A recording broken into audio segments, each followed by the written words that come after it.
Hi guys. So I really liked the little kind of podcasty video that I did was that like a month ago? And they're really easy to make and I always have a lot to say, so I thought I would do another one. I wanted to do a little collage, so I thought I could do a collage and kind of talk while I did that. Um I like to take my collage stuff with me, so I have this paper bag of all these good magazines. Maybe I can do a little show through. This is my journal. It is so cute. It has like um, plain pages and then like little writing pages. Oh, this little piece fell out. And I just like to do like one side collage and one side writing. So I kind of do that all the time. So I thought I would do a little collage. I wrote on one side and now it's missing a collage. So perfect. Sometimes I write, sometimes I collage. It just kind of depends on the day. Anyways, let's look at some of these magazines. I really have such a cute collection. I've been going to a lot of like antique stores and picking up some like old magazines. So this is a Better Homes and Gardens from 1949. Sometimes I feel kind of bad cutting up pieces from these magazines because they're just so beautiful. So I'll like be really discreet about these vintage ones, but like the newer magazines, I rip them up like crazy. And then I have a bunch of really cool vintage ones in here. So this one is a motion picture from the 60s, I think, like late 50s, early 60s. Like just looking at these pages are so cool because like most of this is in black and white, but then like they'll have like a flash of like color, like, and it'll say like, oh, with a color page. Let me go back to that. Oh, where'd that one go? Oh, here it goes. Like, that is so just, oh, I'm just obsessed with that. Oh, this is not a vintage one, but I love her magazines. I love everything that she does, and you can literally see like I've ripped the heck out of these, but yeah, I love these magazines. And then here's another vintage one, super cool. And then I think most of these are from the 60s. Oh, I have to show you. This is my favorite brand of magazines, these whalebone ones. Oh my god. I asked for more of these for Christmas. I really hope I get some. This is the Costa Rica issue. I have ripped the heck out of this one. And then this is the slow issue. And they have like a bunch of different like themes for their magazines, but anyways, I have more but that's just a little quick rundown. Okay. I love using an X-Acto knife. I have some glue here. Hopefully there's some glue in here. Okay, perfect. I got a big stick. Let's go on with this. And then my voice is a little crackly because I'm starting to get down with a little cold. So let's hope that that goes away soon. Anyways, guys, I cut some bangs. They're like they're like hidden. I just like pushed them back with the rest of my hair because I don't have time to style them every single day. Anyway, so this little entry, sometimes I like to correlate my entry with my little collage here. This is about kind of being vulnerable and trying new things. So we'll kind of do something, I think, light. I'm thinking like white and blue. Something that looks fresh, I think. So when I go through these pages, I'll kind of look for some things that are fresh. And already this is kind of stepping out to me. There's little cut pieces out already, but this little Polaroid of this person sitting at the beach, I like that. Because part of this entry kind of talks about having new company, and I like the fact that this person has company with them. Anyways, let's kind of get into talk. I know in my last video I kind of talked about having company, and that is something that I do think about a lot. Everything that's happening in my life right now is completely different from what my life looked like last year. Part of me still feels like I'm stuck in one place. I'm someone that really likes to be spontaneous. I don't like being in the same place all the time. I don't like doing the same things all the time. It makes me feel just kind of bored and exhausted. When everything is kind of stagnant and it feels like every day is, oh my gosh, guys, this is perfect. See, this is why I love these whalebone magazines.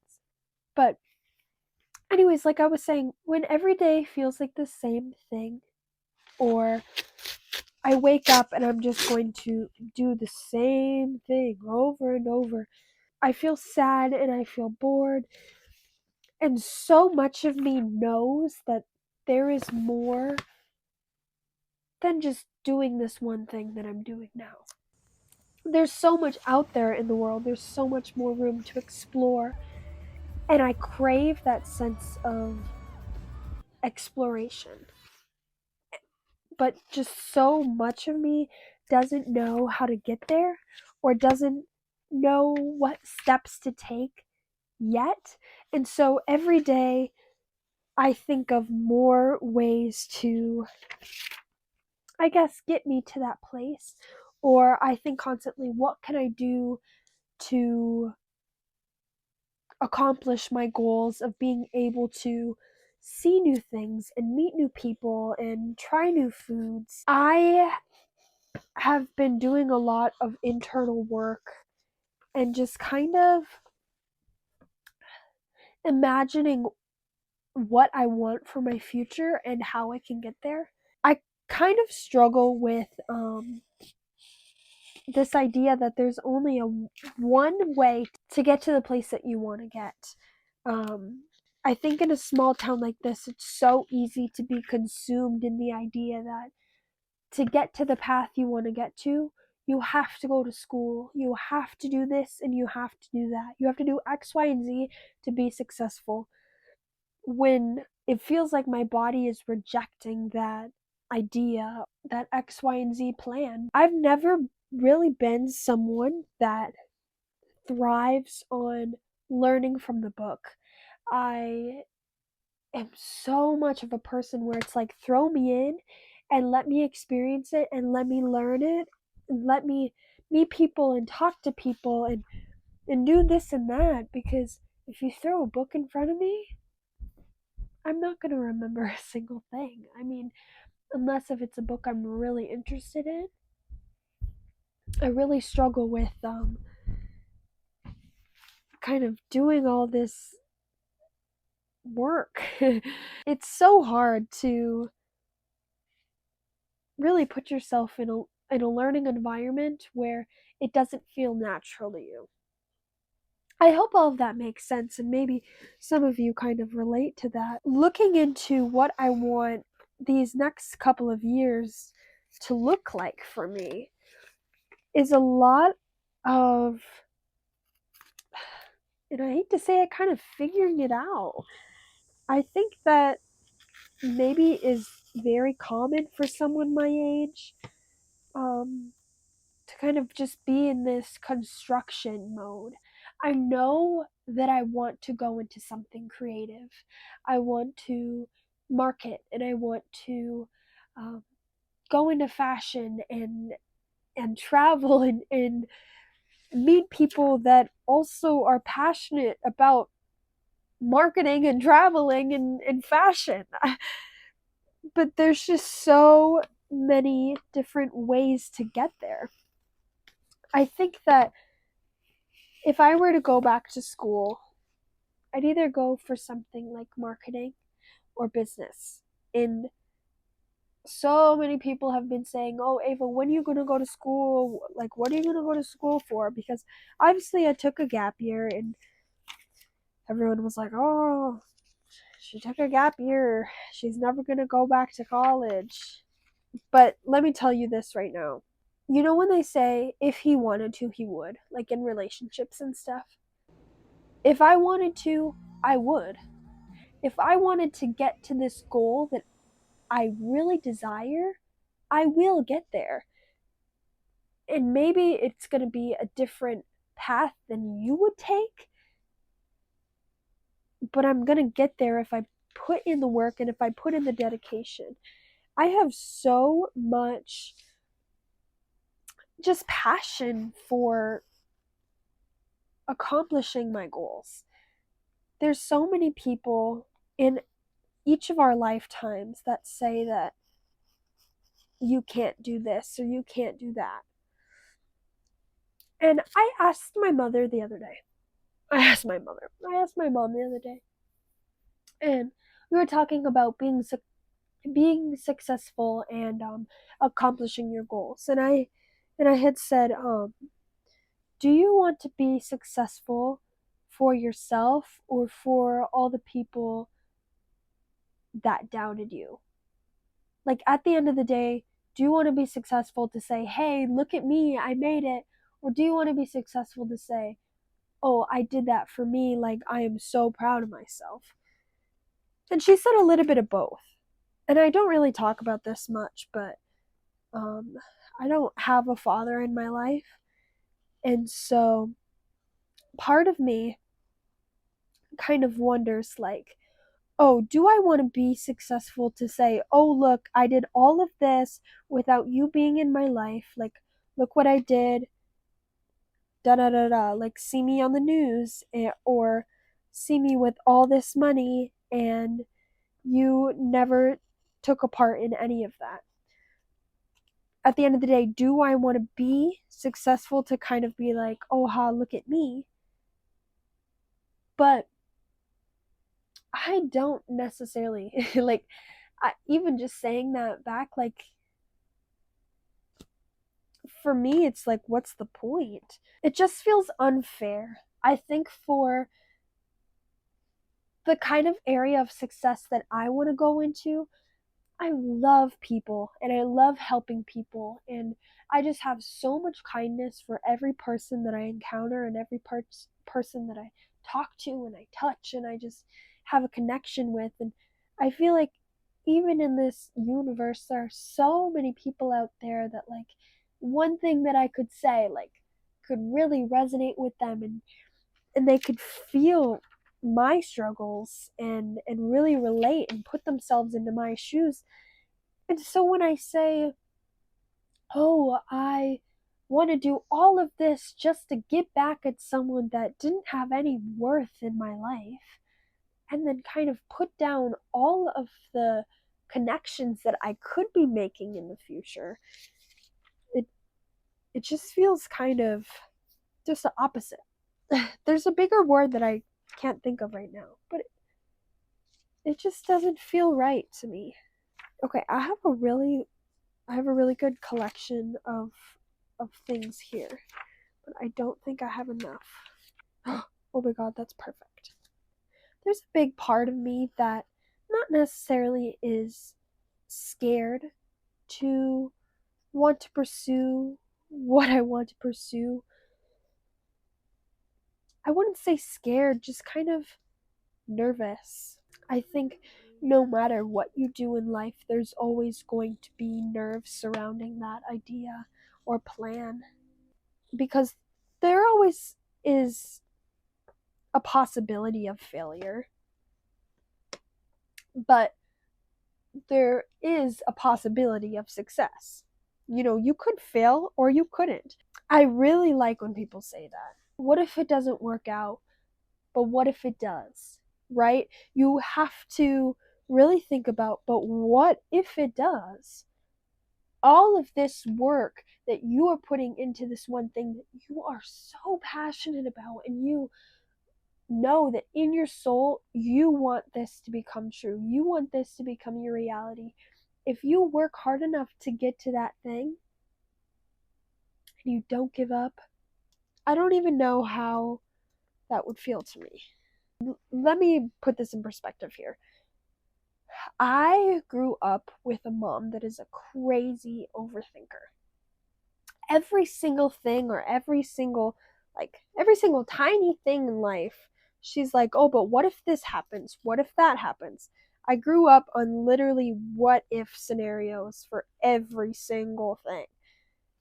And so when I talk about my dreams and my goals, my mom often will put in perspective the what ifs. What if you do move to this place and then you don't have enough money to live there, and then like your business goes in shambles or this and that? And so I kind of have a perspective on how things could go a different way, right? And that's what people say all the time, and that's what my mom says all the time. Not every time when you put your heart and soul in something is it going to work out. I mean, sometimes you study for a test for so long and it still didn't go the way that you wanted it. And that's just sometimes reality, okay? It is what it is. But then it's how you deal with that in the end. Okay, are you going to fail once and say, "Oh, my mom was right, I'm going to fail and I'm not going to ever accomplish my goals or get to the path that I want to, and I should just give up"? No, because if you really, like I said, if you really wanted to, you would, right? You are going to work towards that goal every single day. Every single day, you're going to do something small to get to the place that you want to, right? Famous actors don't just become famous after one movie, they have to work to get to the place that they want to. You have to be confident about what you want to pursue and pursue it every single day because you have the love for it. And it's going to be hard. It's going to be so hard, and like you're going to be scared and you're not going to know how to get there because there are going to be so many people that get to the place that you want to so much faster, and you think that they're doing it so much better. And well, comparison is the thief of joy always. The only person you should be comparing yourself to ever is yourself. And I learned this in speech because there are always going to be people that are 10 steps ahead. There are always going to be people. And you have to learn how to separate yourself from others. Otherwise, you will damage yourself. You will. Anyways, what am I getting at here? Be confident in yourself, okay? So much of us has so much self-doubt. We blame ourselves for the things we can't control. There are so many other ways to grow than trying to go back or trying to bring back people that aren't worth your time. I don't even know if anything I'm saying even makes any sense. And I'm kind of thinking that I want to do something more simple with this.